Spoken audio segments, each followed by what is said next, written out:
Australian history. John Dunmore Lang. Sometimes known as JD. J-Dogs maybe? No, not J-Dogs, because of course we're looking at a man from the 18th century, 19th century. They didn't call him J-Dogs, he was J.D. Lang. So what do we know about John Dunmore Lang? We've got a picture here of him. Here he is, very impressive, isn't he? But these pictures meant something at this time. Clergyman by his robes, leaning on some books. He was a reverend, but he was also a doctor, so very intellectual man, but very influential man in the early colony.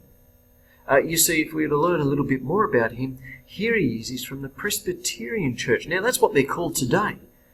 But today, they are originally from the Church of Scotland. So here he is, this Scottish man. Now, I speak as somebody with a little bit of Scottish heritage, and I can tell you, Scottish people are stubborn as. And I think JD would fit into that definition. He arrived in Sydney in 1823, the first Presbyterian minister on the mainland. 1823, he was only 24 years old, but a formidable man at that. And he wanted to strengthen the church. He initially applied for a grant from the governor to be able to build some churches and stuff, and the governor said, "No, I'm not giving it to you." He was upset. So he wrote a strongly worded letter to the governor. "How dare you do this, you rotten, dirty scoundrel?" Well, he used better words than I've just used there, but he was really upset because he realised both the Catholics and the Anglicans were currently getting some support, and he got none. Oh boy, not a good move. However, if you notice here, I've said that by 1828 there was a fair bit of division in the church. That's the Presbyterian, or the Church of Scotland. He was a divisive figure, dividing people. He achieved a lot. He was a very busy man, but a very divisive man at the same time. One of his significant achievements was the Australian College, and you can see here, here's an example of one of the books that they would have used in this college. Euclidean geometry. Wow, that'd push you thinking, wouldn't it?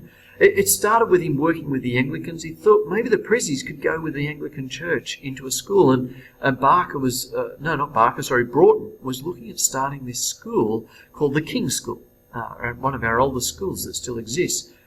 But then he got worried. He thought the Anglicans would mistreat the Presbyterians. He discussed starting the Sydney School, and then ended up in 1831, after a trip to England, starting the Australian College. A little bit of opposition in starting that, but that's what he did, because he was that type of guy that would get in there and do it. So a significant contribution to education.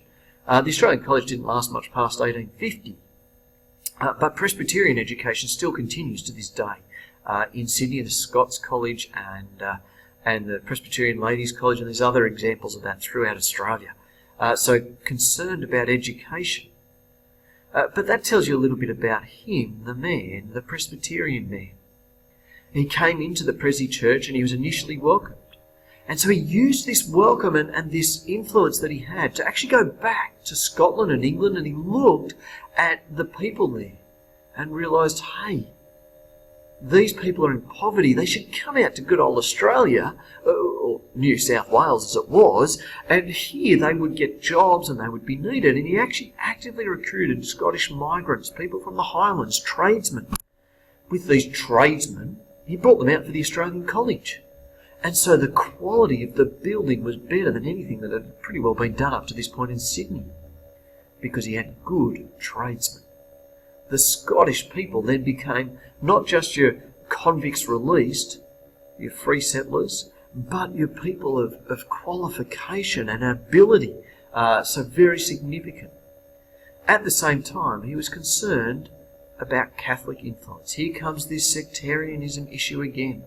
In fact, our lovely friend Caroline Chisholm had opposition from him in her immigration efforts because he saw her as Catholic. Simple as that. And he was worried that the Catholics were going to take over.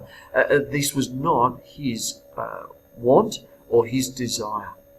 But also he was that divisive figure. Interestingly, John Dunmore Lang, he later in his life. He divided the church. There was all these assemblies all over the place in Sydney and Australia, and who's in charge? No one knew. All sorts of fights and battles. He wrote so much stuff that it was absolutely incredible what he wrote.